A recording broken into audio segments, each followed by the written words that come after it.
Assalamualaikum warahmatullahi wabarakatuh. Kembali lagi di channel Mendadak Horor. Apa kabar? Semoga sehat selalu ya. Dukung channel ini supaya bisa berkembang. Tak usah berlama-lama lagi, kita masuk ke ceritanya. Desa Wonogiri terletak di lereng Gunung Lawu, Jawa Tengah. Seperti sebuah mimpi buruk yang tersembunyi di balik kabut pagi yang tebal. Jalan-jalan tanahnya yang berliku-liku jarang dilalui kendaraan. Hanya sesekali suara ayam jantan yang pecah di udara lembab. Tapi bahkan itu terdengar seperti jeritan tertahan. Rumah-rumah kayu berdiri miring. Atapnya ditumbuhi lumut hijau kehitaman yang seolah merayap seperti jari-jari hantu. Di siang hari, desa ini tampak biasa saja. Anak-anak bermain di sawah, ibu-ibu mengobrol di warung kecil. Tapi saat malam tiba, segalanya berubah. Angin dari gunung membawa dingin yang menusuk tulang, dan suara-suara aneh mulai bergema. Bisikan samar seperti hembusan nafas di belakang telinga, atau tangisan jauh yang bisa membuat siapapun terjaga dengan keringat dingin. Pak Slamet, seorang pria berusia 60 tahun, adalah salah satu penduduk yang paling merasakan kegelapan desa ini. Wajahnya keriput dalam, seperti peta tua yang penuh lipatan penyesalan, dengan mata yang selalu redup, seolah menatap ke masa lalu yang tak pernah ia tinggalkan. Rambutnya yang sudah memutih tipis menjuntai di dahi, dan tubuhnya yang kurus tampak rapuh, tapi tangannya masih kuat, terbiasa memegang peluit. Pelatih sepak bola. Ia tinggal sendirian di sebuah gubuk kecil di pinggir desa, dikelilingi pohon-pohon tinggi yang cabangnya seperti tangan kurus meraih langit. Setiap pagi, ia bangun dengan dada sesak, mengingat bagaimana hidupnya hancur karena satu hal, sepak bola. Turnamen bola antar kampung bukanlah permainan biasa di sini. Ia adalah ritual tahunan yang mempertaruhkan segalanya. Harga diri, kehormatan, bahkan nasib desa. Lapangan bola di Wonogiri, sebuah hamparan rumput liar yang tak pernah dipangkas rapi, menjadi arena pertempuran. Di lereng gunung, lapangan itu dikelilingi pepohonan gelap, dan saat matahari terbenam, bayangan pohon-pohon memanjang seperti jari-jari setan yang siap mencengkeram. Pak Slamet pernah menjadi pahlawan di sana. Dulu, timnya, pemuda-pemuda desa yang ia latih dengan keras, pernah menang sekali, membuat desa bergaung dengan sorak-sorai. Tapi itu sudah lama, lebih dari 20 tahun yang lalu. Sejak itu, kekalahan demi kekalahan menumpuk seperti tumpukan batu yang menghancurkan jiwanya. Ia ingat pertandingan terakhir yang paling menyakitkan. 3 tahun lalu, hujan deras mengguyur lapangan, membuat tanah menjadi lumpur hitam yang lengket. Timnya melawan desa tetangga, dan skor sudah 2-1 untuk lawan. Pak Slamet berteriak dari pinggir lapangan, suaranya parau karena dingin yang menusuk. Tendang lebih keras. Tapi tendangan terakhir dari kiper mudanya, bukan Rico, tapi pemuda lain yang kini sudah pergi, melenceng, bola menghilang ke kegelapan hutan di belakang gawang. Sorak, lawan bergema, dan desa Wonogiri dicap sebagai desa pecundang oleh semua kampung sekitar. Ejekan itu tak pernah hilang. Saat berbelanja di pasar, Pak Slamet mendengar bisik-bisik. Itu pelatih gagal dari Wonogiri. Timnya seperti hantu, tak pernah menang. Anak-anak kecil bahkan menirukan gerakan tendangan gagalnya sambil tertawa. Kekalahan itu bukan hanya soal pertandingan. Ia menghancurkan segalanya. Istri Pak Slamet, seorang wanita lembut bernama Bu Siti, tak tahan lagi dengan kemurungan suaminya. "Kamu sudah seperti mayat. Hidup, Mas," katanya suatu malam. Air matanya menetes di cahaya lilin yang redup. Tak lama kemudian, ia pergi membawa anak mereka satu-satunya, meninggalkan Pak Slamet sendirian dengan kenangan yang seperti racun. Rumahnya kini sepi, hanya ditemani angin yang berhembus melalui celah-celah dinding kayu, membawa bau tanah basah dan sesuatu yang busuk, seperti aroma kematian yang mendekat. Desa pun berubah. Para pemuda enggan bergabung dengan tim bola. Takut dicap gagal seperti Pak Slamet. Sawah-sawah mulai terbengkalai. Dan rumor mulai beredar, desa ini dikutuk. Karena terlalu sering kalah, roh-roh leluhur marah. Malam ini, seperti malam-malam sebelumnya, Pak Slamet duduk di teras gubuknya, memandang lapangan bola yang samar di kejauhan. Bulan sabit menggantung tipis di langit. Cahayanya pucat seperti wajah mayat. Angin malam mulai bertiup, dingin dan lembab, menyentuh kulitnya seperti jari es. Ia mendengarnya lagi, suara tangisan samar, seperti bayi yang menangis di hutan, tapi tak ada bayi di desa ini. Apa itu? Gumamnya sendirian. Bulu kuduknya berdiri. Ia pernah bertanya pada tetua desa, tapi mereka hanya menggeleng. Itu angin, Slamet. Jangan pikirkan. Tapi Pak Slamet tahu lebih baik. Suara itu semakin sering datang sejak kekalahan terakhir. Seolah memanggilnya, menariknya ke kegelapan. Ia bangkit, langkahnya pelan menuju lapangan. Rumput basah menyentuh kakinya, dingin seperti darah yang membeku. Di tengah lapangan, ia berhenti, menatap gawang yang sudah reyot, jaringnya robek-robek. Seperti luka terbuka. Kenangan datang lagi, gol-gol lawan yang membobol. Gawangnya, sorak ejekan yang bergema. Mengapa aku selalu kalah? Bisiknya pada angin. Dan angin menjawab, bukan dengan kata-kata, tapi dengan bisikan yang lebih jelas. Suara seperti nama-namanya dipanggil dari dalam tanah. Slamet, Slamet. Ia berbalik cepat, tapi tak ada siapa-siapa. Hanya bayangan pohon yang bergoyang, seperti sosok tinggi kurus yang mengawasi. Keputusasaan mulai menggerogoti jiwanya. Harga dirinya tercabik, seperti kain compang-camping. Keluarganya hilang, desanya diejek, dan ia merasa seperti hantu yang terperangkap di dunia ini. Di malam-malam seperti ini, pikirannya melayang ke cerita-cerita lama yang diceritakan neneknya, tentang pesugihan, ilmu hitam dari gunung yang bisa membalik nasib, tapi dengan harga yang mengerikan. Jangan pernah dekati itu, nak, kata nenek dulu, suaranya gemetar. Roh-roh itu haus darah. Tapi, sekarang, dengan angin yang berbisik semakin kencang, Pak Slamet mulai ragu. Apakah ada kekuatan lain yang bisa membantunya? Apakah bisikan ini adalah panggilan dari sesuatu yang lebih gelap? Ia kembali ke gubuk, tapi tidur tak datang. Di tempat tidurnya yang keras, ia mendengar suara tangisan lagi, lebih dekat. Sekarang, seperti dari bawah bantal, matanya terbuka lebar dalam kegelapan. Jantungnya berdegup kencang. Bayangan di dinding seolah bergerak, membentuk wajah-wajah pucat yang menatapnya. Apa yang harus kulakukan? Gumamnya. Dan angin di luar menjawab dengan hembusan yang lebih dingin, seolah berkata, datanglah ke lereng gunung. Cari jawabannya di sana. Pak Slamet menutup mata, tapi kegelapan di balik kelopak matanya lebih mencekam, penuh dengan mimpi buruk yang belum datang.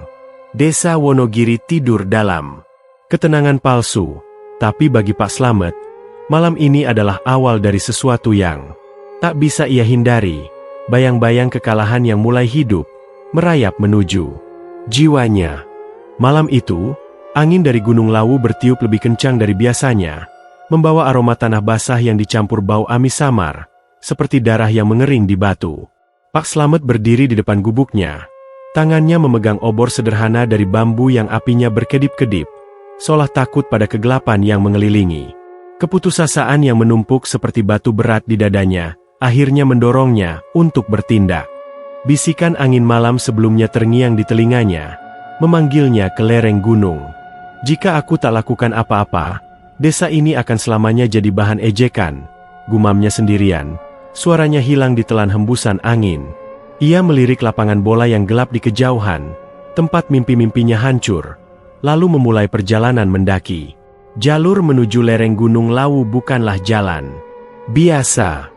Ia adalah lorong sempit yang dipenuhi akar-akar pohon yang menonjol. Seperti urat tangan mayat, siap menjerat kaki siapapun yang lewat.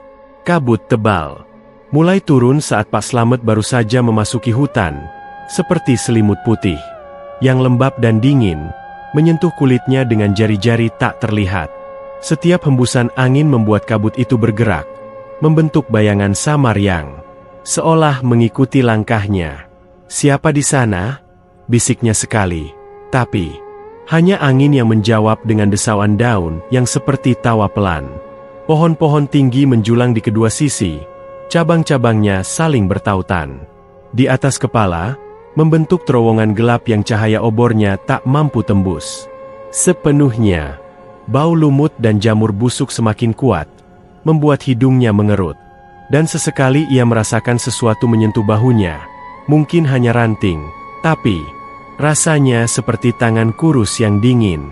Semakin tinggi ia mendaki, semakin aneh suara-suara di sekitarnya. Awalnya hanya desiran angin, tapi kemudian muncul kokok ayam yang aneh, bukan seperti ayam biasa, melainkan suara serak yang bergema dari jauh, seolah datang dari dalam tanah. Pak Slamet berhenti sejenak. Jantungnya berdegup kencang.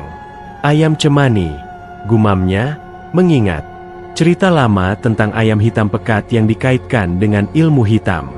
Ia pernah mendengar dari orang tua di desa bahwa ayam itu adalah penjaga roh-roh gunung, dan kokoknya adalah pertanda buruk. Tapi ia melanjutkan langkahnya. Semakin berat, keringat dingin mengalir di punggungnya meski udara semakin sejuk. Kabut sekarang begitu tebal, hingga obornya hanya menerangi radius kecil. Di depan kakinya, dan di pinggir penglihatannya, ia seolah melihat bayangan hitam melintas, bentuk manusiawi yang kabur, tapi cukup untuk membuat bulu kuduknya berdiri. Setelah hampir 1 jam mendaki, dengan napas tersengal dan kaki pegal, Pak Slamet tiba di sebuah pondok kecil yang tersembunyi di balik pepohonan lebat. Pondok itu terbuat dari kayu tua yang sudah lapuk. Atapnya ditutupi daun-daun kering yang bergoyang pelan seperti napas makhluk hidup.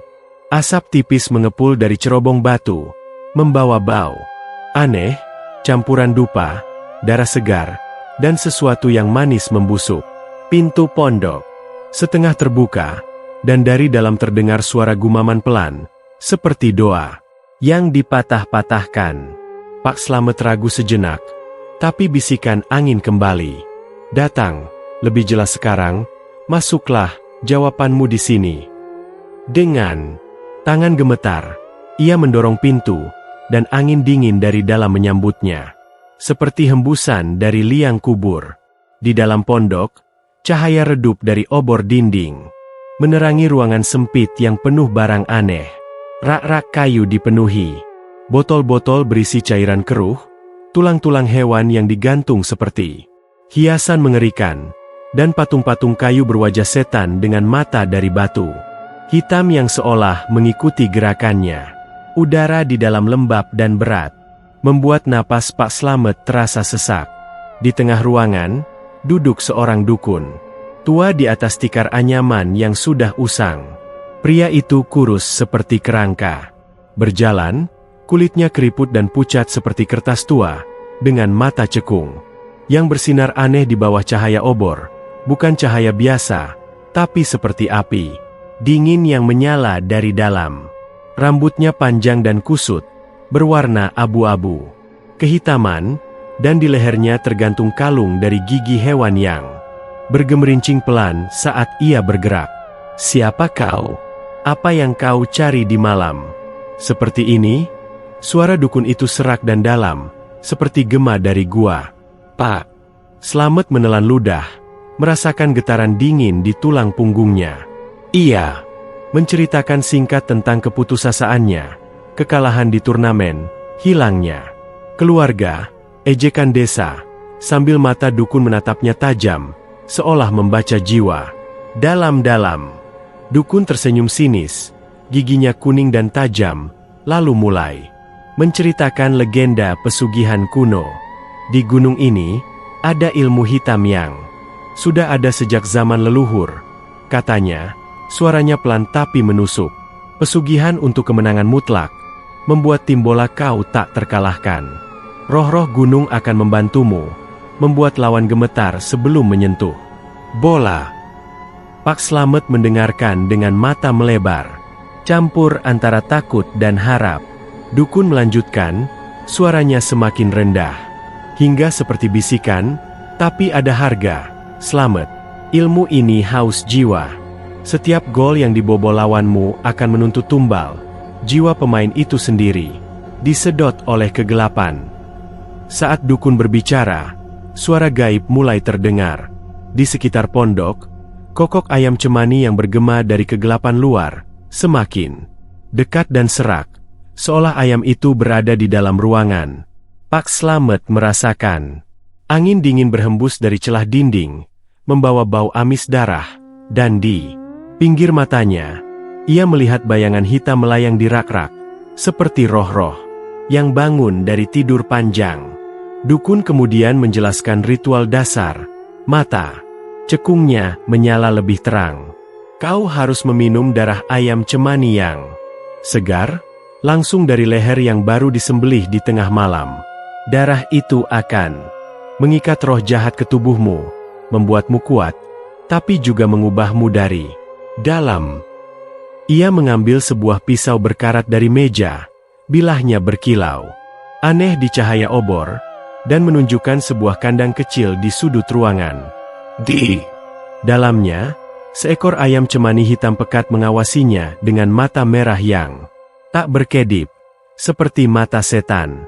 Roh ini tak pernah puas, lanjut dukun. Ia akan memberi kemenangan, tapi akan mengambil lebih dari yang kau bayangkan. Mimpi buruk, hantu yang mengikuti, dan akhirnya, mungkin jiwamu sendiri. Pak Slamet tergoda. Bayangan kemenangan di turnamen membuat hatinya berdegup cepat, tapi ragu menyusup. Apa jika ini jalan yang salah? Suara kokok ayam cemani semakin kencang sekarang, bergema di kepalanya, seperti jeritan. Dukun tersenyum lagi, senyum yang membuat kulit Pak Slamet merinding, senyum yang tahu terlalu banyak.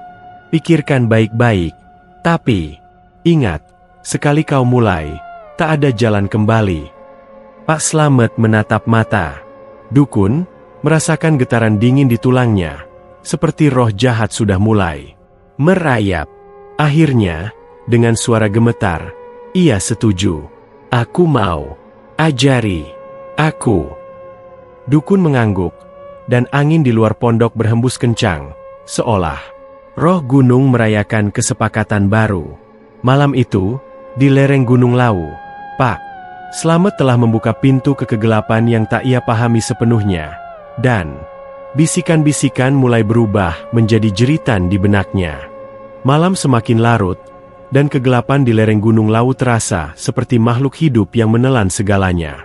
Pak Slamet mengikuti dukun tua keluar dari pondok. Langkahnya pelan dan ragu, seolah kakinya enggan menyentuh tanah yang lembab. Obor di tangan dukun berkedip lemah. Cahayanya hanya cukup untuk menerangi jalur sempit yang lebih gelap dari sebelumnya. Ikuti aku, jangan tertinggal, gumam dukun. Suaranya seperti desis ular di antara pepohonan. Angin malam sekarang bertiup dengan hembusan tidak beraturan, membawa bau amis yang lebih kuat, seperti darah yang sudah mengental di udara. Pak Slamet merasakan getaran di tanah di bawah kakinya, seolah gunung itu bernapas, dan setiap hembusan membuat daun-daun bergoyang seperti ribuan bisikan yang saling berbisik rahasia mengerikan. Mereka memasuki hutan belantara yang lebih dalam, di mana pohon-pohon semakin rapat, cabang-cabangnya saling bertautan, seperti jaring laba-laba raksasa. Kabut tebal menggantung rendah, menyentuh wajah Pak Slamet dengan dingin lembab yang membuat kulitnya merinding. Sesekali, ia mendengar suara retakan ranting di kejauhan, tapi saat ia berbalik, tak ada apa-apa selain bayangan yang melintas cepat di pinggir penglihatannya. Apa itu? Tanyanya pelan, suaranya gemetar. Dukun hanya tersenyum tanpa menjawab, giginya berkilau samar di cahaya obor. Roh-roh gunung sedang menyambutmu, katanya akhirnya. Suaranya rendah dan penuh misteri. Pak Slamet menelan ludah, merasakan tenggorokannya kering, dan pikirannya dipenuhi bayangan apa yang akan terjadi. Ia sudah setuju, tapi sekarang, di tengah kegelapan ini, kesepakatan itu terasa seperti jerat yang semakin ketat. Setelah berjalan hampir setengah jam, mereka tiba di sebuah altar batu kuno yang tersembunyi di antara pepohonan tinggi. Altar itu adalah batu datar besar, permukaannya kasar dan berlumut, dengan ukiran-ukiran aneh yang seperti wajah-wajah menyeringai dalam kegelapan. Di sekitarnya, lingkaran batu kecil membentuk pagar, dan di tengahnya terdapat lubang kecil yang seperti mulut terbuka, siap menelan apapun yang jatuh ke dalamnya. Bau amis darah semakin menyengat di sini, dicampur aroma dupa yang dibakar dukun sebelumnya, membuat udara terasa berat dan menyesakan. Dukun meletakkan obor di sebuah tonggak batu, cahayanya memantul aneh di permukaan. Altar menciptakan bayangan yang bergoyang seperti sosok-sosok yang hidup. Ini tempatnya, kata dukun, matanya cekung menyala dengan api aneh. Di sini, roh-roh akan mendengar panggilanmu. Pak Slamet berdiri di pinggir altar, tangannya dingin dan berkeringat. Dukun mengeluarkan seekor ayam cemani dari keranjang anyaman yang ia bawa. Ayam itu hitam pekat, bulunya mengkilap seperti minyak di kegelapan, dan matanya merah menyala, menatap Pak Slamet dengan tatapan yang tak berkedip, seolah tahu apa yang akan terjadi. Ayam ini adalah gerbang, jelas dukun sambil memegang leher ayam itu. Darahnya segar, akan mengikat kontrak. Minumlah saat masih hangat, atau roh jahat tak akan masuk sepenuhnya. Pak Slamet mengangguk, tapi hatinya berdegup kencang, seperti genderang perang. Ia melihat ayam itu menggeliat pelan, kokoknya yang serak bergema pelan, bukan seperti ayam biasa, melainkan seperti jeritan roh yang terperangkap. Dukun mulai ritual dengan doa pelan dalam bahasa kuno yang tak dimengerti Pak Slamet. Suaranya naik turun seperti angin ribut. Dan saat itu, angin sungguhan mulai berhembus kencang, membuat obor berkedip-kedip hampir padam. Daun-daun di sekitar altar bergoyang liar, seolah bisik-bisik nama-nama asing. Sari, Joko, Rini. Nama-nama itu terdengar seperti korban masa lalu, roh-roh yang pernah ditumbalkan di tempat ini. Pak Slamet merasakan bulu kuduknya berdiri, dan di pinggir matanya, ia melihat bayangan samar melayang di antara batu-batu, wajah pucat dengan mata berlubang, mulut terbuka tanpa suara. Siapa mereka? Bisiknya. Tapi dukun tak menjawab, hanya terus bergumam. Dengan gerakan cepat, dukun menyembelih ayam cemani. Pisau berkarat menyayat leher ayam itu, dan darah mengucur deras, hangat dan hitam pekat, mengalir ke mangkuk tanah liat yang sudah disiapkan di altar. Bau amis menyengat memenuhi udara, membuat Pak Slamet mual, tapi juga anehnya haus. Ayam itu menggeliat sebentar, kokok terakhirnya bergema panjang, seperti jeritan manusia, lalu diam. Dukun mengangkat mangkuk itu, darah masih mengepul panas, dan menyodorkannya ke Pak Slamet. Minum sekarang, selagi rohnya masih hidup di dalamnya. Tangan Pak Slamet gemetar saat memegang mangkuk. Darah itu terasa hangat di telapak tangannya, seperti darah hidup yang berdenyut. Ia mendekatkan mangkuk ke bibirnya, aroma amis dan logam membakar hidungnya. Dengan mata tertutup, ia meneguknya, rasa amis dan panas langsung membakar tenggorokannya, seperti api cair yang merayap ke perutnya. Ia batuk, tapi memaksa diri menelan lebih banyak. Darah mengalir ke dagunya, meninggalkan noda hitam yang lengket. Saat itu, dunia seolah berputar. Matanya terbuka lebar, dan pupilnya mulai melebar. Hitam pekat seperti malam tanpa bintang menelan putih matanya. Rasa panas menyebar ke seluruh tubuhnya, seperti ribuan jarum menusuk dari dalam, dan ia merasakan sesuatu bergerak di dalam dadanya. Sebuah kehadiran asing, haus dan ganas, seperti roh jahat yang merayap, masuk melalui pori-pori kulitnya. Angin semakin kencang sekarang, menerpa altar. Seperti badai kecil, daun-daun tak lagi bisik, melainkan berteriak nama-nama. Korban, Sari, Joko, Rini, kau selanjutnya. Pak Slamet jatuh, berlutut, tangannya memegang dada, merasakan denyut aneh di nadinya.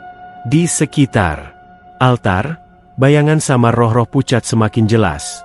Mereka melayang seperti asap hitam, wajah mereka terdistorsi dalam penderitaan, tangan kurus meraih ke arahnya. Satu roh, seorang wanita dengan rambut panjang basah, mendekat. Mulutnya berbisik tepat di telinganya. Kembalikan jiwa kami. Pak Slamet berteriak. Suaranya hilang ditelan angin, tapi roh itu lenyap, meninggalkan dingin yang menusuk tulang. Dukun berdiri diam, mengawasi dengan mata menyala. Ritual selesai, katanya pelan. Roh sudah di dalammu. Timmu akan menang, tapi ingat harga yang harus dibayar. Pak Slamet bangkit perlahan, tubuhnya terasa lebih kuat tapi juga lebih berat, seperti membawa beban tak terlihat. Matanya yang sekarang hitam pekat memandang dukun. Dan untuk pertama kalinya, ia melihat aura gelap di sekitar pria tua. Itu seperti kabut hitam yang hidup. Angin mulai reda, tapi suara bisikan nama-nama masih bergema samar di kepalanya. Perjalanan pulang terasa lebih panjang. Dukun meninggalkannya di pinggir hutan, dan Pak Slamet berjalan sendirian menuruni lereng. Obornya sudah padam, kabut masih tebal, dan suara retakan ranting sekarang terdengar lebih dekat, seperti langkah kaki yang mengikuti. Ia merasakan kehadiran di dalam dirinya, sesuatu yang hidup, haus akan tumbal. Berdenyut setiap kali ia memikirkan turnamen. Saat tiba di gubuknya di Wonogiri, fajar mulai menyingsing, tapi cahaya pagi tak menghangatkan. Ia bercermin, melihat matanya yang berubah, dan di balik pantulan, seolah ada wajah lain yang tersenyum sinis. Malam itu telah mengubahnya, dan kegelapan sekarang tinggal di dalam, menunggu saat untuk bangun. Pak Slamet merebahkan diri, tapi tidur tak datang. Hanya mimpi buruk yang mengintai, penuh darah dan jeritan. Hari turnamen tiba dengan suasana yang mencekam di desa Wonogiri. Langit malam cerah, tapi bulan purnama menggantung pucat seperti wajah mayat yang membengkak. Cahayanya menyinari lapangan bola dengan kilauan dingin yang tak wajar. Rumput liar di lapangan tampak lebih hijau kehitaman, seolah menyerap darah dari tanah di bawahnya. Para penonton berkumpul di pinggir lapangan. Warga dari desa-desa sekitar yang datang dengan obor dan lentera. Suara obrolan mereka pelan seperti bisik hantu. Bau tanah basah bercampur aroma keringat dan ketakutan samar memenuhi udara. Pak Slamet berdiri di pinggir lapangan. Matanya yang hitam pekat sekarang menyapu timnya dengan tatapan baru. Tatapan yang penuh kekuatan gelap, tapi juga kegelisahan yang tak bisa ia sembunyikan. Tubuhnya terasa berdenyut sejak ritual, seperti ada sesuatu yang hidup di dalam nadinya, menunggu momen untuk beraksi.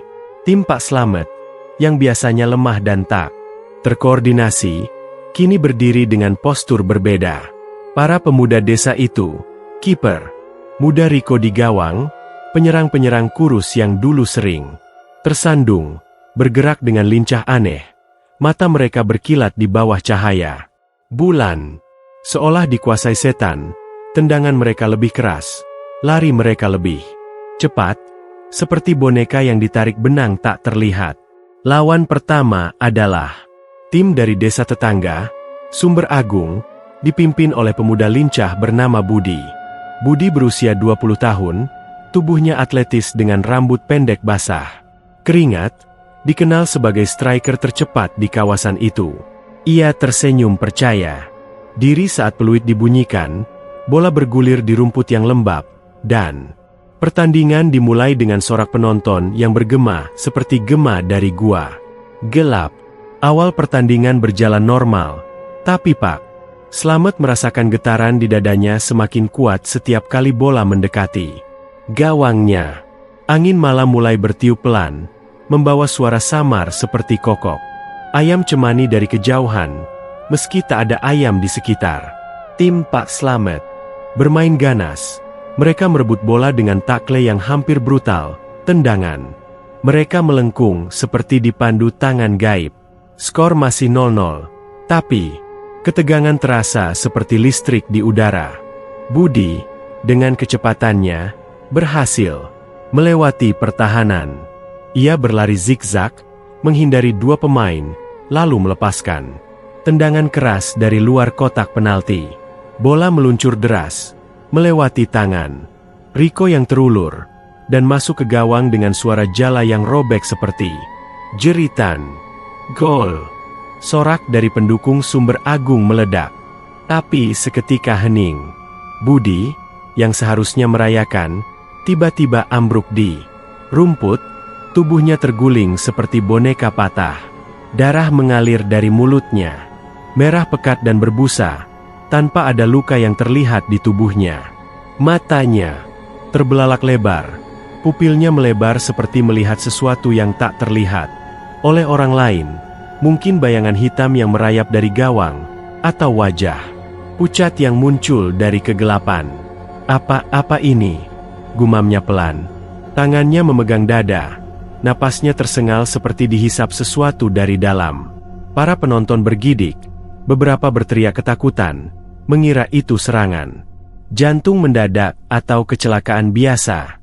Wasit menghentikan pertandingan sejenak, tapi Budi sudah tak bergerak. Tubuhnya dingin seperti es di rumput basah. Pak Slamet berdiri diam, tapi di dalam dirinya, ia merasakan ledakan, denyut panas dari darah ayam cemani yang ia minum, seperti roh jahat yang puas setelah makan. Ia tahu ini adalah harga pertama, tumbal, yang dijanjikan dukun. Timnya melanjutkan pertandingan setelah Budi dievakuasi, dan mereka membalikan skor dengan mudah, menang 3-1. Sorak kemenangan bergema, tapi bagi Pak Slamet, itu terdengar hampa, seperti tawa hantu. Malam itu, setelah pertandingan usai, Desa Wonogiri merayakan kemenangan pertama setelah bertahun-tahun. Api unggun dinyalakan di tengah desa. Warga bernyanyi dan minum, tapi Pak Slamet pulang sendirian ke gubuknya. Tubuhnya lelah tapi pikirannya bergolak. Di kegelapan gubuk, saat ia merebahkan diri di tempat tidur kayu yang keras, suara mulai datang. Awalnya samar, seperti angin di luar, tapi kemudian jelas. Mengapa aku? Bisik itu tepat di telinganya. Suara Budi yang serak dan penuh penderitaan. Pak Slamet membuka mata, tapi ruangan gelap, hanya cahaya bulan menyusup melalui celah dinding. Ia bangkit, menyalakan lilin, tapi bayangan di dinding seolah bergerak, membentuk siluet pemuda dengan mata terbelalak. Ini pasti hayalan, gumamnya, tapi bisik itu datang lagi. Mengapa aku harus mati? Kali ini lebih dekat, seperti dari bawah tempat tidur. Pak Slamet merunduk, tapi tak ada apa-apa, selain debu dan kegelapan. Jantungnya berdegup kencang, keringat dingin mengalir di punggungnya. Keesokan paginya, berita menyebar seperti api liar. Mayat Budi ditemukan di sungai dekat desa Sumber Agung. Tubuhnya mengapung dengan kulit pucat dan kering seperti disedot habis. Vena-vena biru menonjol di permukaan seperti akar pohon mati. Tak ada tanda kekerasan, tapi matanya masih terbelalak. Mulutnya terbuka seperti berteriak diam. Dokter desa bingung, mengatakan mungkin keracunan atau penyakit aneh. Tapi warga mulai bergunjing. Itu bukan kecelakaan. Ada yang salah dengan turnamen tahun ini. Pak Slamet mendengar rumor itu di warung. Tapi ia diam, matanya hitam pekat menyembunyikan rahasia. Di siang hari, saat ia berlatih dengan tim.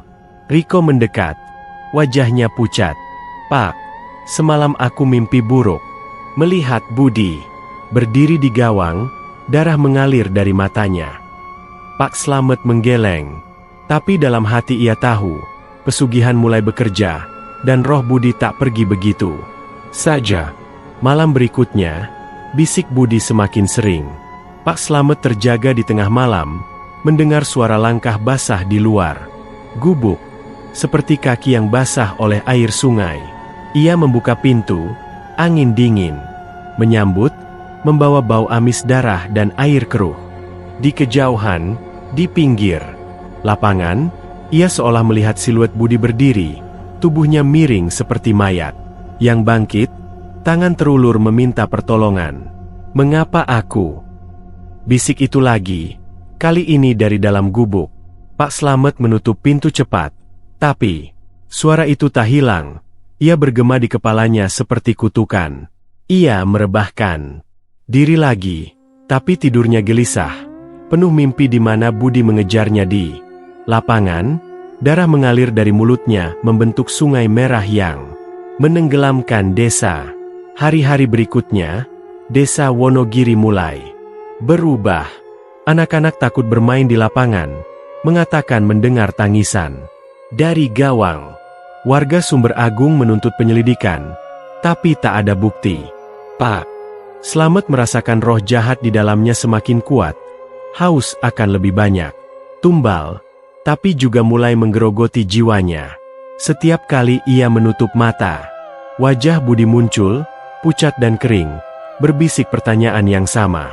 Kemenangan pertama terasa seperti mimpi buruk yang baru dimulai, dan Pak Slamet tahu, turnamen masih panjang, dengan lebih banyak gol yang akan menuntut jiwa. Angin malam sekarang selalu membawa suara Budi, mengingatkan bahwa harga pesugihan tak pernah cukup dengan satu korban saja. Setelah kematian Budi yang misterius, desa Wonogiri mulai diselimuti kegelisahan yang tak terucap. Hari-hari berlalu dengan langit mendung yang tak kunjung cerah, seolah awan-awan itu menahan rahasia gelap. Pak Slamet, yang kini jarang keluar rumah kecuali untuk latihan tim, merasakan perubahan dalam dirinya semakin dalam.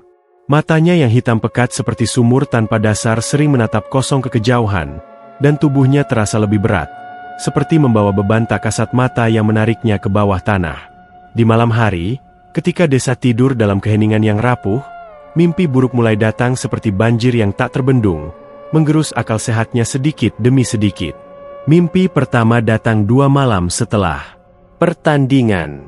Pak Slamet terbangun dengan jeritan tertahan, keringat dingin membasahi bajunya seperti air sungai yang membawa mayat Budi. Dalam mimpi itu, ia berada di lapangan bola yang dulu menjadi tempat kemenangan palsu. Rumputnya bukan lagi hijau, melainkan hitam lembab seperti darah mengering, dan angin malam berhembus dengan bau amis yang menyengat, sama seperti darah ayam cemani yang ia minum.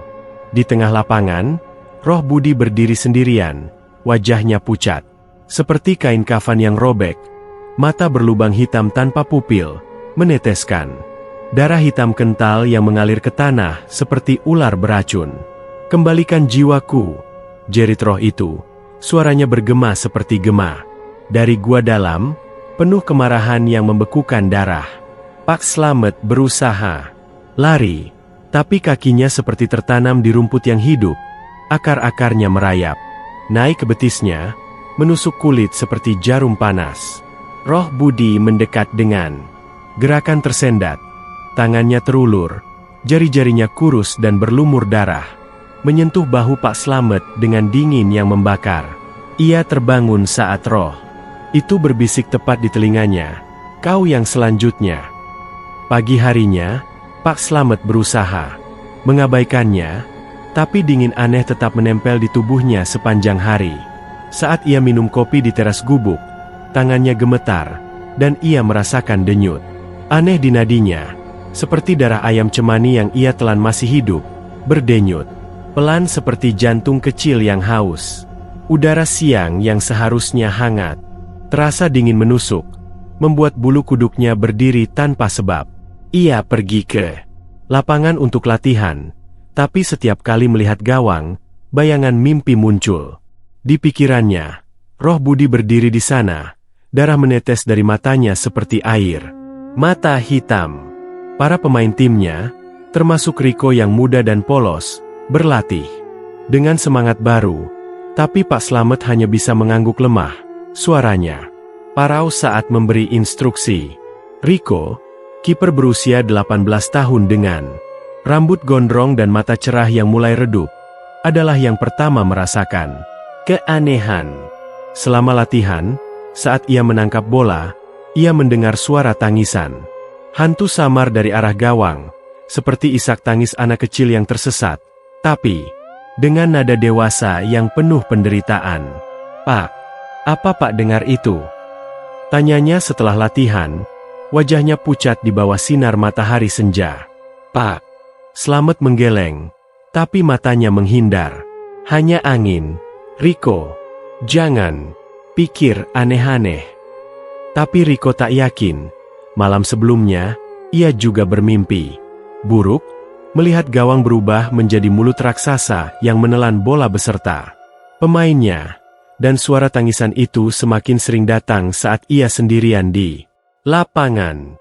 Ia mulai curiga pada Pak Slamet, melihat bagaimana pelatihnya sering memegang dada seolah ada sesuatu yang menggeliat di dalam. Desa Wonogiri mulai bergunjing pelan, seperti api yang menyala di bawah abu. Di warung-warung kecil yang diterangi lampu minyak, warga berbisik tentang kematian Budi. "Bukan serangan jantung biasa," kata seorang tetua desa. Suaranya rendah sambil menyeruput teh panas. Mayatnya kering seperti disedot setan.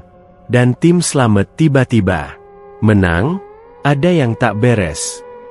Ibu-ibu di pasar pagi saling pandang, menceritakan bagaimana anak-anak mereka takut mendekati lapangan, mengatakan mendengar suara tangisan malam hari. Rumor menyebar seperti kabut gunung. Mungkin ada kutukan atau ilmu hitam dari lereng Lawu. Pak Slamet mendengar semuanya, tapi ia menyembunyikan rahasianya rapat-rapat, tak berani cerita pada siapapun. Di dalam dirinya, pesugihan mulai menggerogoti jiwanya dari dalam. Seperti cacing yang memakan daging perlahan. Mimpi buruk semakin sering dan nyata. Malam ketiga, Pak Slamet mimpi lagi. Kali ini, Roh Budi tak sendirian. Di lapangan yang gelap, dikelilingi kabut tebal seperti tangan hantu, roh itu mengejarnya. Dengan lari yang tak manusiawi, kakinya melayang di atas rumput. "Tuntut jiwa MU," jeritnya. Suaranya berganda seperti banyak roh yang berbicara sekaligus. Pak Slamet lari ke hutan di belakang lapangan, tapi pohon-pohon hidup, cabangnya merai seperti tangan kurus, menyayat kulitnya hingga berdarah. Roh Budi mendekat, wajahnya semakin dekat, mata berlubangnya seperti lubang hitam yang menarik jiwa. Saat roh itu menyentuhnya, Pak Slamet merasakan dingin yang menusuk hingga ke tulang, seolah jiwanya disedot pelan. Ia terbangun dengan napas tersengal, tapi dingin itu tetap ada, membuat giginya gemeretak. Di siang hari, gejala semakin parah. Saat ia berjalan ke sungai untuk mandi, ia merasakan denyut di nadinya semakin kuat. Seperti darah ayam cemani berubah menjadi ular kecil yang merayap di pembuluh darahnya. Air sungai yang biasanya segar terasa amis di lidahnya. Dan di permukaan air, pantulannya menunjukkan wajah yang berubah, mata hitam pekat. Dan di belakangnya, samar-samar wajah Budi tersenyum sinis. Riko datang ke gubuknya sore itu, membawa makanan dari ibunya, tapi matanya penuh kecurigaan. "Pak, kemarin di latihan, aku dengar tangisan lagi. Seperti suara Budi. Apa hubungannya dengan kemenangan kita?" Pak Slamet marah pelan. "Jangan omong kosong, Riko. Fokus latihan saja." Tapi Riko tak pergi. Begitu saja, ia mulai mengamati, melihat bagaimana Pak Slamet sering berbicara sendirian, seolah menjawab bisikan tak terdengar. Malam demi malam, Mimpi buruk berkembang. Roh Budi sekarang muncul dengan detail lebih mengerikan. Kulitnya retak seperti tanah kering. Darah hitam menetes dari retakan itu, membentuk genangan yang hidup dan merayap ke arah Pak Slamet. Dalam satu mimpi, roh itu berbisik. Nama-nama korban masa lalu. Sari, Joko, Rini, seperti yang ia dengar di altar. Dan suara mereka bergabung, menjadi paduan suara jeritan yang memekakan. Pak Slamet terbangun dengan telinga berdengung, dan di pagi hari, ia menemukan noda hitam di bantalnya, seperti darah kering yang entah dari mana. Desa semakin gelisah. Seorang anak kecil jatuh sakit setelah bermain di lapangan, mengigau tentang hantu bola yang menangis. Tetua desa mulai berunding, tapi Pak Slamet menarik diri, merasakan pesugihan seperti parasit yang memakan pikirannya. Akhirnya, di malam ke-6, mimpi mencapai puncak. Roh Budi tak lagi mengejar. Ia menunggu di gubuk Pak Slamet, berdiri di sudut ruangan gelap. Darah menetes ke lantai dengan suara tik-tik seperti jam yang menghitung mundur. Jiwa MU untuk jiwaku, bisiknya. Dan saat Pak Slamet mendekat, roh itu melebur ke tubuhnya, membuatnya merasakan penderitaan Budi, dingin sungai, hisapan jiwa, kegelapan abadi. Ia terbangun berteriak, tapi suara itu bergema di desa, membuat anjing-anjing menggonggong gila-gilaan. Riko, yang tinggal tak jauh, mendengar dan datang, tapi Pak Slamet mengusirnya. Sendirian lagi, ia merasa pesugihan tak lagi alat bantu. Ia adalah monster yang lahir di dalam dirinya, menggerogoti dari dalam, menunggu saat untuk keluar. Mimpi buruk bukan lagi mimpi. Ia adalah kenyataan yang merayap, dan Pak Slamet tahu, turnamen berikutnya akan membawa lebih banyak roh yang haus balas dendam. Pertandingan kedua dalam turnamen bola antar kampung dimulai di bawah langit yang gelap gulita. Hujan gerimis turun tanpa henti sejak sore, membuat lapangan di Wonogiri licin dan berbahaya seperti permukaan darah yang mengental. Air hujan menggenang di rumput liar, menciptakan genangan-genangan kecil yang mencerminkan cahaya obor penonton seperti mata-mata merah yang mengintip dari kegelapan. Udara lembab dan dingin menusuk tulang, bercampur bau tanah basah yang amis, seolah bumi sendiri sedang bernapas dengan nafas busuk. Para penonton dari desa-desa sekitar berkumpul lebih sedikit dari sebelumnya. Rumor tentang kematian Budi membuat banyak yang ragu datang. Mereka berdiri di pinggir lapangan dengan payung daun pisang yang reyot. Wajah mereka pucat di bawah cahaya lentera yang berkedip, seolah merasakan ada sesuatu yang tak kasat mata mengawasi dari pepohonan gelap di lereng gunung. Pak Slamet berdiri di garis pinggir. Jas. Hujannya basah kuyup, tapi ia tak merasakan dingin luar, hanya panas aneh yang berdenyut di dalam dadanya, seperti roh pesugihan yang semakin gelisah. Matanya hitam pekat menyapu timnya, yang kini bermain dengan kebrutalan tak wajar. Gerakan mereka seperti marionet yang ditarik benang gaib. Tendangan mereka mematikan, mata mereka berkilat ganas di bawah hujan. Lawan kali ini dari desa seberang, Kaliwungu, dipimpin oleh Andi, seorang striker tangguh berusia 25 tahun dengan tubuh kekar dan tatapan percaya diri. Andi dikenal sebagai pencetak gol ulung, rambutnya basah menempel di dahi, dan ia bergerak lincah di lapangan licin, seolah tak terganggu oleh hujan yang semakin deras. Peluit dibunyikan, dan bola bergulir di tanah. Berlumpur, suara percikannya seperti darah yang tumpah. Tim Pak Slamet langsung menyerang ganas, merebut bola dengan takle yang hampir melukai, membuat lawan mundur. Skor masih 0-0, tapi ketegangan terasa seperti listrik statis di udara lembab. Hujan gerimis berubah menjadi lebih deras. Air mengalir di wajah pemain seperti air mata dingin. Andi, dengan keahliannya, mulai mendominasi. Ia melewati dua bek dengan dribble cepat. Bola menempel di kakinya seperti dikuasai sihir. Di menit ke-20, kesempatan datang. Sebuah umpan silang dari rekannya melengkung di udara basah. Andi melompat tinggi, sundulannya akurat dan keras. Bola menyambar ke gawang melewati tangan Riko yang terulur sia-sia. Gol! Suara jala robek bergema seperti jeritan tertahan. dan sorak pendukung Kaliwungu meledak. Tapi seketika hening mencekam. Andi, yang seharusnya mendarat dengan kemenangan, tiba-tiba terguling di lumpur. Tubuhnya menggeliat seperti dirasuki setan.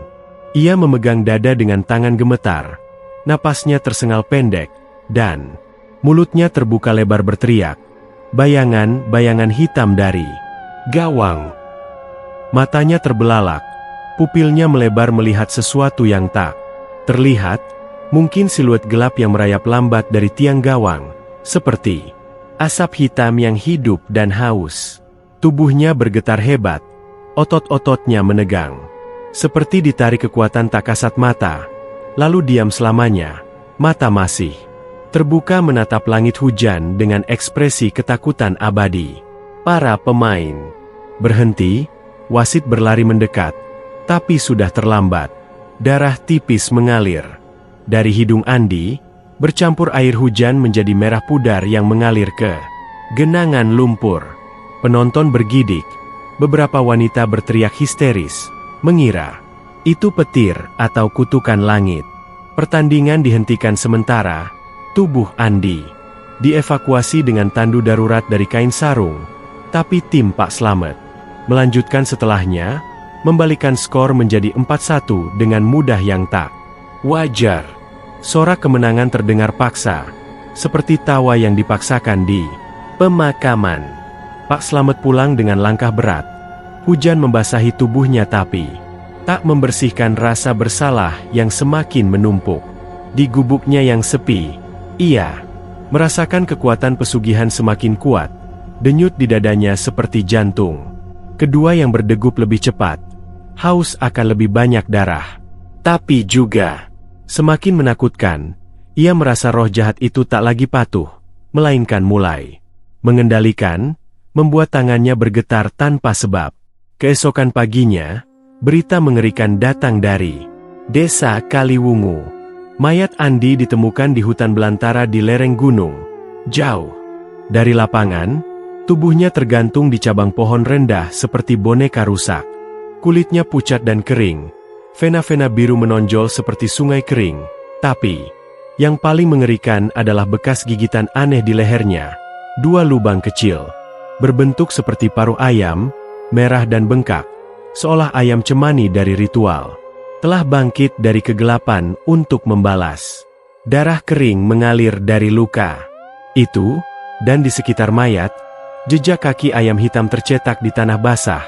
Meski tak ada ayam di hutan itu, dokter desa kebingungan, mengatakan mungkin gigitan binatang liar, tapi warga tahu lebih baik. Itu ayam setan, bisik mereka, mengingat legenda pesugihan dari Gunung Lawu. Rumor menyebar cepat, menghubungkan kematian Andi dengan Budi, membuat desa-desa sekitar ketakutan. Pak Slamet mendengar berita itu di pasar pagi. Tangannya memegang keranjang belanja tapi pikirannya melayang ke altar batu.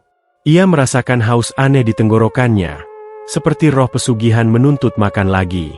Malam itu, didorong oleh ketakutan yang semakin dalam, ia kembali ke lereng gunung sendirian. Kabut tebal menyambutnya seperti tangan hantu. Angin berhembus dengan suara desis seperti nama Andi yang diulang-ulang. Di pondok dukun, pria tua itu sudah menunggu. Mata cekungnya menyala sinis. "Kau kembali cepat," katanya. Suaranya seperti gesekan batu. Pak Slamet mengangguk gemetar. Kekuatannya haus. "Aku perlu minum lagi." Dukun mengambil ayam cemani lain. Bulunya hitam mengkilap seperti malam, dan menyembelihnya di mangkuk tanah liat. Darah mengucur hangat, bau amis memenuhi pondok, membuat Pak Slamet mual tapi juga lapar. Dengan tangan bergetar karena ketakutan, ia meminum darah itu. Rasa panas membakar tenggorokannya lagi, tapi kali ini lebih ganas, seperti api yang merayap ke otaknya. Saat menelan, ia melihat visi samar. Andi tergantung di pohon, lehernya digigit paruh gaib, rohnya berteriak tanpa suara. Denyut di dadanya semakin kuat, kekuatan pesugihan membengkak, tapi juga membawa mimpi buruk baru. Bayangan ayam cemani yang hidup, berjalan di hutan dengan mata merah, mencari korban. Pulang ke desa, Pak Slamet merasakan dingin di lehernya sendiri, seperti bekas gigitan yang belum ada. Di gubuk, Ia bercermin, melihat noda hitam di bibirnya, dan di balik pantulan, siluet Andi muncul samar, lehernya berdarah, mata menatap menuduh. Hari-hari berikutnya, hutan sekitar Wonogiri mulai berubah. Warga melaporkan suara ayam cemani berkokok di malam hari, meski tak ada ayam hitam di desa. Riko, yang semakin curiga, mendengar suara gigitan aneh. Di mimpi tidurnya, seperti paruh menusuk daging. Pak Slamet tak bisa tidur. Tanpa getar ketakutan, ia tahu pesugihan tak lagi alat, melainkan monster yang haus, dan turnamen masih berlanjut dengan lebih banyak gol yang menunggu. Hujan tak berhenti, seolah langit menangis darah, dan kegelapan semakin dekat, merayap dari hutan ke jiwa-jiwa yang tersisa.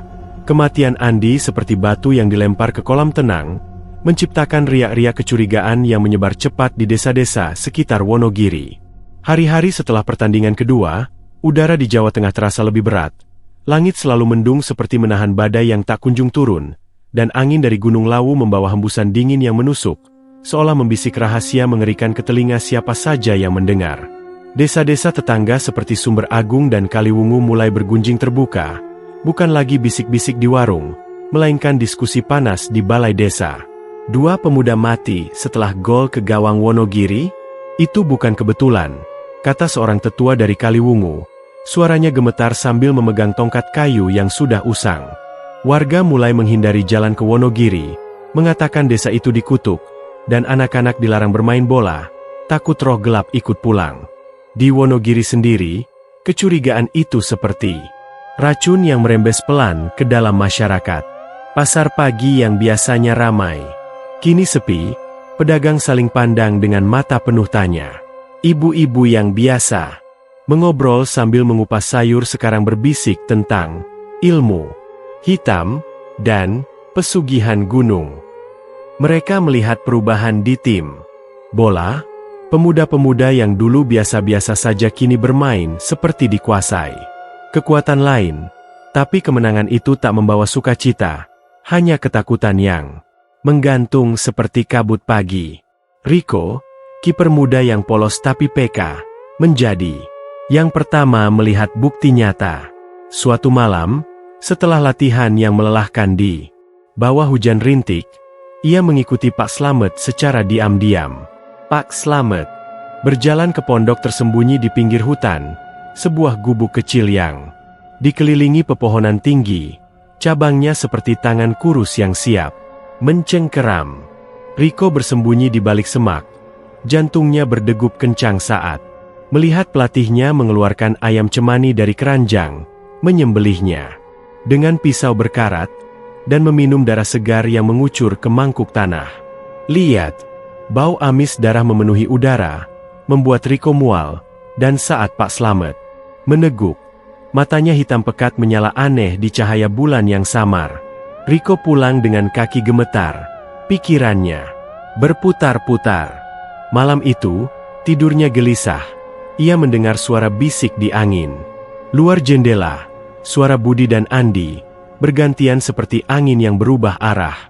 Hentikan, kutukan ini akan membunuhmu juga, bisik suara Budi. Serak seperti dari dasar sungai. Lalu suara Andi menyusul, lebih dalam dan penuh kemarahan. Darah ayam itu racun, lihat bayangan gelap di gawang. Riko bangun berkeringat dingin, merasakan keanehan di matanya sendiri. Saat ia bercermin, pupilnya seolah melebar sedikit, dan di pinggir penglihatannya, bayangan gelap melintas seperti siluet roh yang mengintai. Ia mulai melihatnya. Di lapangan latihan, bayangan hitam merayap di sekitar gawang, seperti asap yang hidup, berbentuk samar seperti tangan yang meraih bola. Ini pasti karena Pak Slamet, gumamnya sendirian, tapi ia tak berani konfrontasi. Langsung, takut menjadi korban selanjutnya. Kecurigaan mencapai puncak ketika tetua desa memanggil Pak Slamet untuk interogasi. Balai Desa Wonogiri, sebuah bangunan kayu tua dengan atap bocor, menjadi tempatnya. 5 tetua duduk melingkar di tikar anyaman yang sudah usang. Wajah mereka keriput dan serius di bawah cahaya. lampu minyak yang berkedip. Selamat, 2 pemuda mati setelah melawan. Timmu. Desa-desa lain menuduh kita pakai ilmu hitam, kata tetua tertua. Seorang pria bernama Pak Karto. Suaranya tegas tapi gemetar. Udara di balai terasa pengap, bau dupa lama bercampur keringat ketakutan. Pak Slamet duduk di depan mereka. Tangannya di pangkuan tapi jarinya mengetuk pelan, seolah roh di dalamnya gelisah. Itu kecelakaan, Pak. Serangan jantung, gigitan, binatang. Tak ada hubungannya dengan kami, jawabnya. Suaranya datar tapi matanya menghindar. Tapi saat tetua menekan lebih dalam, kau sering naik ke gunung, Slamet. Apa kau pakai pesugihan? Pak Slamet merasakan gejolak di dadanya. Roh jahat yang ia undang mulai bergerak, seperti ular yang menggeliat di perutnya, mengancam, katakan yang salah, dan aku balikan ke dirimu sendiri. Panas membara naik ke tenggorokannya, membuatnya batuk. Darah amis samar, tapi ia menyangka lagi, tak ada pesugihan. Ini fitnah.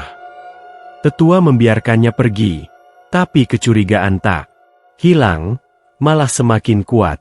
Malam itu, setelah interogasi, Pak Slamet pulang ke gubuknya dengan langkah gontai. Hujan mulai turun lagi, deras seperti air mata. Langit yang berdarah. Di dalam gubuk, cahaya lilin redup menerangi ruangan. Sempit, dinding kayu retak seperti luka terbuka. Ia berdiri di depan cermin. Retak yang sudah tua, permukaannya berdebu dan berbintik hitam. Saat ia menatap pantulannya, sesuatu yang mengerikan terjadi. Wajahnya mulai berubah pelan. Seperti mimpi buruk yang menjadi nyata, kulitnya menghitam seperti bulu ayam. Cemani, matanya menyala merah pekat, dan hidungnya memanjang menjadi paruh. Tajam yang meneteskan darah hitam kental. Tidak ini.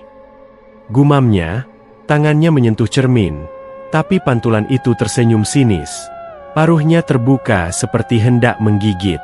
Darah dari paruh itu menetes ke cermin, mengalir ke tangan aslinya, panas dan lengket seperti darah segar. Pak! Slamet berteriak ketakutan. Suaranya memecah keheningan malam, membuat anjing-anjing desa menggonggong gila-gilaan. Ia mundur, jatuh ke lantai, dan cermin retak semakin lebar, seperti mulut yang terbuka lebar, siap menelan jiwanya.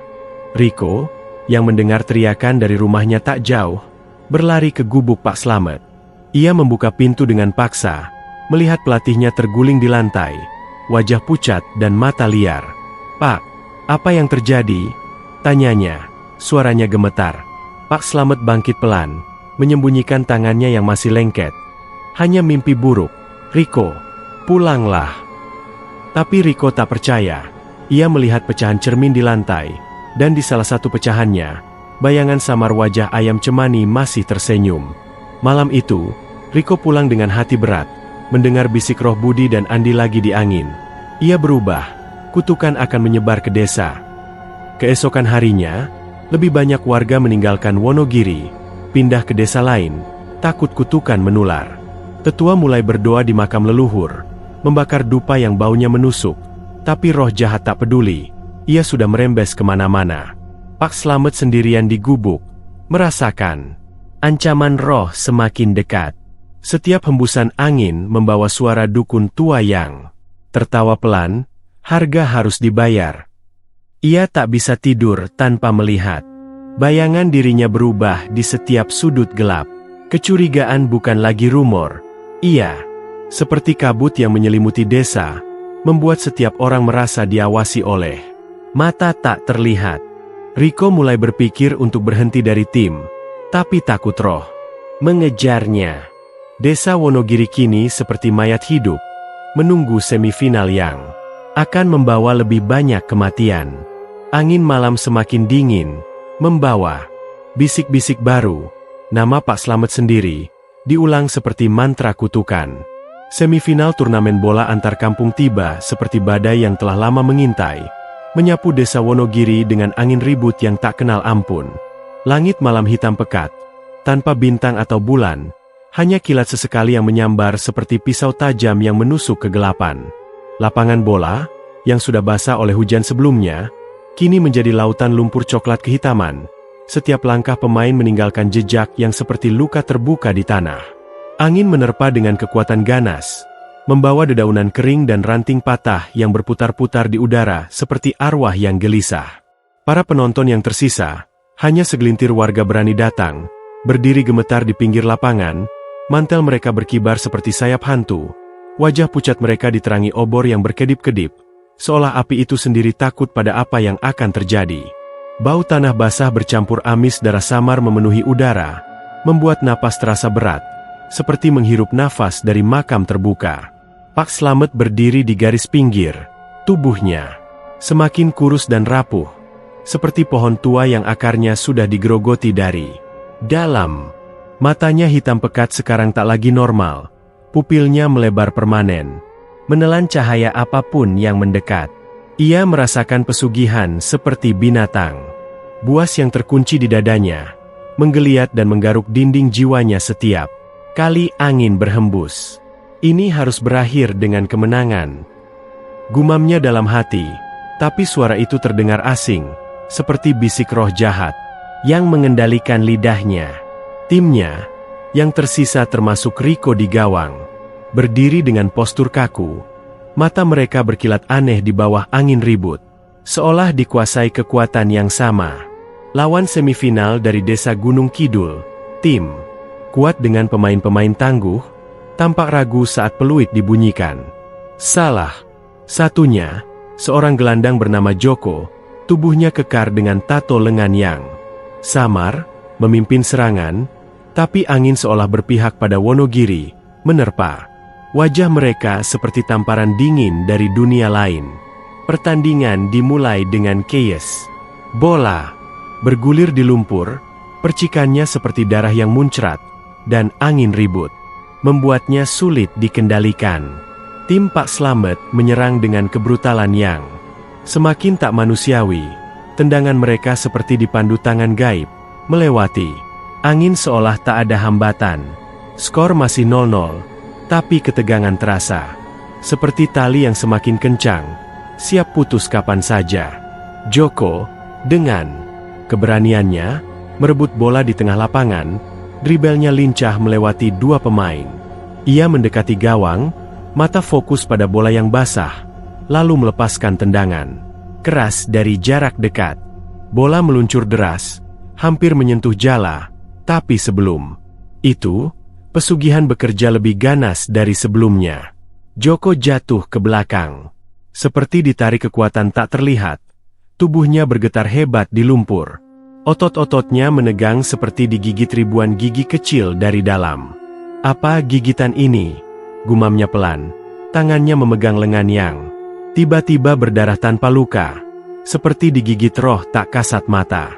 Matanya terbelalak, melihat bayangan hitam merayap dari tanah, membentuk bentuk samar, seperti cakar yang haus. Ia ambruk. Napasnya berhenti sebelum bola menyentuh gawang, tubuhnya diam seperti boneka patah di angin ribut. Para pemain berhenti sejenak, wasit berteriak, memanggil bantuan, tapi angin semakin kencang, membawa suara jeritan samar dari hutan di belakang lapangan. Rico, di gawangnya yang reot, merasakan getaran dingin di tulang punggungnya. Saat bola mendekat lagi dari pemain musuh lain, ia melompat untuk menangkapnya, tapi tiba-tiba, ia melihat tangan hantu, jari-jari, pucat dan kurus, transparan seperti kabut, meraih bola dari udara, menariknya ke arah yang salah. Tidak lepaskan, jerit Rico dalam hati. Tangannya gemetar saat menyentuh bola, tapi dingin menusuk seperti es membeku. Darahnya. Tangan hantu itu bukan hayalan, ia merasakan sentuhannya, dingin dan lembab seperti dari kubur basah, meninggalkan bekas merah di kulitnya seperti cakar. Rico hampir gagal, bola nyaris lolos, tapi pesugihan membantunya. Bola terpental kembali, seolah ditolak kekuatan gaib. Ia jatuh ke lumpur. Napas tersengal, mata melebar ketakutan. "Pak, ada tangan hantu di gawang," bisiknya pelan ke Pak Slamet setelah jeda. Tapi pelatihnya hanya menggeleng, wajahnya pucat seperti mayat. Pak Slamet merasakan semuanya. Pesugihan mulai lepas kendali, seperti binatang liar yang lepas dari kandang. Denyut di dadanya sekarang seperti genderang perang yang tak berhenti. Panas dan dingin bergantian, membuat tubuhnya bergetar. Ia melihatnya pertama kali saat angin ribut mereda sesaat. Roh-roh korban sebelumnya muncul di pinggir lapangan. Roh Budi melayang di sisi kiri. Wajah pucatnya dengan mata berlubang meneteskan darah hitam. Tubuhnya miring seperti mayat sungai yang bangkit. Di sisi kanan, roh Andi tergantung samar di udara. Lehernya berdarah dari gigitan paruh. Mata bercahaya merah seperti api neraka. Mulutnya terbuka seperti berbisik kutukan. Mereka tak bergerak, tapi angin membawa suara mereka. "Kembalikan jiwa kami." Bergema di kepala Pak Slamet. Semakin keras setiap kali bola mendekati gawang. Roh-roh itu melayang lebih dekat. Mata merah mereka menyala terang saat kilat menyambar, seolah menarik jiwa pemain musuh yang jatuh. Pak Slamet mundur selangkah, tangannya memegang dada, merasakan roh jahat di dalamnya berpesta, tapi juga mulai membalik, seperti duri yang menusuk balik ke hatinya. Ia mulai ragu, untuk pertama kalinya sejak ritual. Apa ini layak? Harga ini terlalu mahal, pikirnya. Tapi dorongan kemenangan seperti racun yang sudah meresap, mendorongnya maju. "Lanjutkan. Menang!" bisik suara dalam kepalanya. Suara dukun tua yang bergema seperti gema dari altar batu. Timnya mencetak gol demi gol, tapi setiap tendangan terasa seperti langkah menuju kegelapan. Tubuh Pak Slamet semakin lemah, seperti jiwa sendiri mulai terkikis. Napasnya pendek, kakinya berat seperti dibebani rantai gaib, dan di setiap hembusan angin, ia merasakan sentuhan roh Budi dan Andi, dingin dan haus, merayap di kulitnya. Riko melihatnya juga sekarang. Roh-roh di pinggir lapangan, membuatnya gemetar saat menjaga gawang. "Pak, mereka datang, hantu Budi dan Andi," bisik Riko saat jeda. Suaranya retak ketakutan. Pak Slamet tak jawab, hanya mengangguk lemah. Tahu bahwa semifinal ini bukan akhir, melainkan pintu ke neraka yang lebih dalam. Pertandingan berakhir dengan kemenangan. Wonogiri, 2-0. Tapi tak ada sorak. Pemain musuh yang jatuh dievakuasi. Tubuhnya masih bergetar samar seperti digigit dari dalam. Malam itu, angin ribut reda. Tapi roh-roh tak pergi. Mereka melayang di sekitar lapangan, mata merah mereka menyala di kegelapan, menunggu final. Pak Slamet pulang tertatih. Tubuhnya seperti cangkang kosong, merasakan jiwa terkikis pelan. Di gubuknya, ia jatuh ke tempat tidur. Tapi tidur tak datang, hanya bayangan roh yang semakin dekat. Berbisik nama Hari, kapten musuh terakhir, sebagai korban berikutnya. Riko, sendirian di rumahnya, merasakan tangan hantu masih menarik lengannya, meninggalkan bekas yang membengkak seperti gigitan. Desa Wonogiri semakin sepi, seperti kota hantu, dan semifinal telah membangkitkan bayangan yang tak bisa lagi dikendalikan, merayap menuju klimaks berdarah. Malam final turnamen bola antar kampung tiba seperti malam kiamat di Wonogiri, Jawa Tengah. Langit hitam pekat seperti tinta yang tumpah, petir menyambar dengan kilatan putih yang tajam, menerangi lapangan bola yang kini lebih mirip kuburan lumpur daripada arena olahraga. Hujan deras mengguyur tanpa henti. Airnya bercampur lumpur hitam yang mengalir seperti darah kental, membentuk genangan-genangan yang mencerminkan bayangan buram petir dan wajah-wajah pucat penonton yang tersisa. Angin ribut berhembus kencang, membawa suara desis seperti jeritan roh-roh yang terperangkap, dan bau amis darah, bau yang kini melekat di setiap sudut desa, menusuk hidung seperti peringatan dari dunia lain. Lapangan, yang dulu ramai sorak-sorai, kini sunyi kecuali suara hujan dan petir. Penonton hanya segelintir, berdiri gemetar di bawah payung daun pisang yang robek. Mata mereka penuh ketakutan, seolah tahu malam ini adalah akhir dari segalanya. Pak Slamet berdiri di pinggir lapangan. Tubuhnya kini kurus seperti kerangka. Kulitnya pucat keabu-abuan seperti mayat yang baru bangkit. Matanya hitam pekat. Pupilnya tak lagi manusiawi, menyala dengan cahaya merah samar saat petir menyambar. Denyut di dadanya, peninggalan darah ayam cemani, kini seperti genderang perang yang tak terkendali. Setiap detak membuat tulangnya bergetar dan napasnya tersengal. Ia merasakan pesugihan seperti monster yang sepenuhnya terbangun, bukan lagi alat, melainkan tuan yang menuntut jiwa. Timnya, termasuk Rico yang gemetar di gawang, berdiri dengan gerakan kaku, seperti boneka yang ditarik tali gaib. Mata mereka berkilat liar di bawah hujan. Lawan terakhir adalah tim dari desa Pucang Laban, dipimpin oleh Hari, kapten berusia 30 tahun dengan tubuh tinggi tegap dan tatapan tajam yang penuh tekad. Meski ada bayang ketakutan di matanya setelah rumor kematian Budi, Andi, dan Joko. Peluit wasit berbunyi, suaranya tenggelam dalam deru hujan, dan pertandingan dimulai dengan ketegangan yang seperti tali baja yang siap putus. Bola bergulir di lumpur, percikannya seperti darah hitam yang menciprat, dan tim Pak Slamet menyerang dengan kebrutalan yang tak wajar. Tendangan mereka seperti peluru yang dipandu setan, gerakan mereka cepat melawan angin ribut. Hari memimpin timnya dengan penuh semangat, berlari lincah di lapangan licin, bola menempel di kakinya seperti ditarik magnet. Skor tetap 0-0, tapi setiap serangan terasa seperti langkah menuju kematian. Pak Slamet merasakan pesugihan mencapai puncaknya.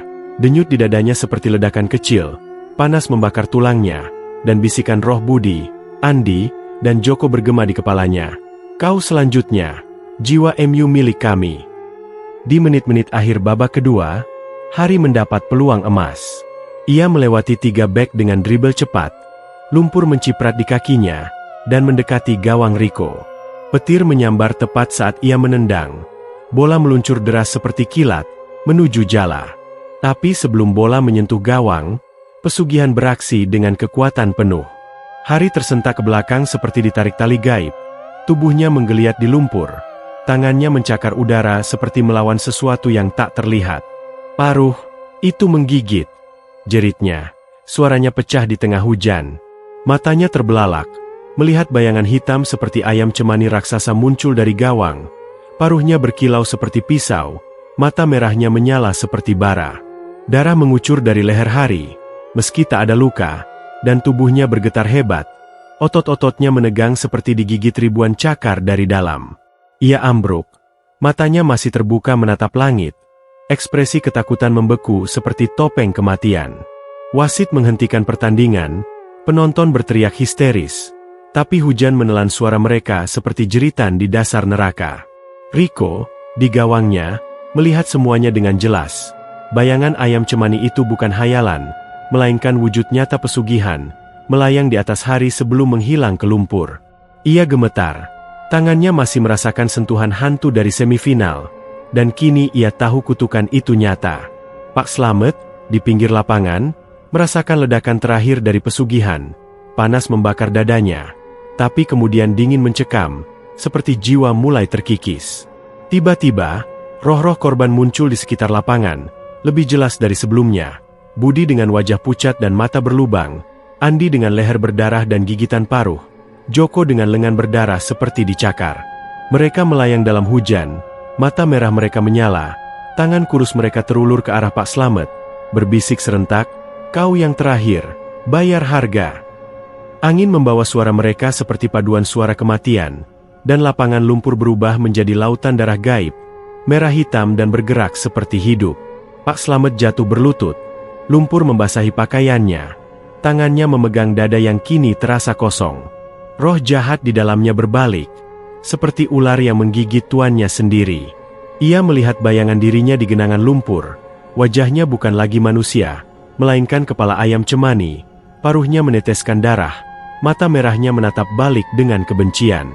"Tidak, aku tidak mau," jeritnya, tapi suaranya tenggelam dalam petir. Roh Budi, Andi, dan Joko mendekat, tubuh mereka transparan tapi nyata, tangan mereka menyentuh bahunya, dingin seperti es yang membakar. Hari muncul terakhir, lehernya masih berdarah, matanya penuh dendam. "Kau ambil jiwaku, sekarang giliranmu." Pak Slamet merasakan jiwa ditarik keluar, seperti benang yang ditarik dari kain, setiap tarikan penuh rasa sakit yang tak terbayangkan. Rico berlari mendekat, bermaksud menolong, tapi terlambat.